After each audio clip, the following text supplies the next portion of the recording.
জাতীয় সংসদের নির্বাচনী এলাকার সীমানা নির্ধারণ আইন 2021 পর্যালোচনা।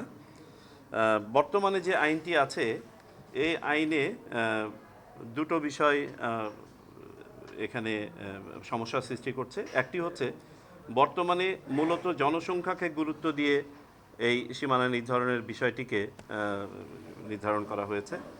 আমরা যেটা প্রস্তাব করতে চাচ্ছি যে ভৌগোলিক আয়তন, অবস্থা ও অবস্থান, সর্বশেষ জনশুমারি প্রতিবেদন ইত্যাদির ভিত্তিতে এই সীমানা নির্ধারণী কার্যক্রমটা করার।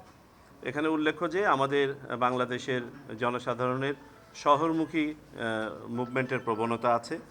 যদি আমরা এটাকে শুধুমাত্র জনশুমারির উপরে রাখি এবং জনসংখ্যার উপরে রাখি তাহলে দেখা যাবে শহরের দিকে আসন সংখ্যা ক্রমাগতভাবে বাড়তে থাকবে এবং অপর এলাকায় কমে যাবে।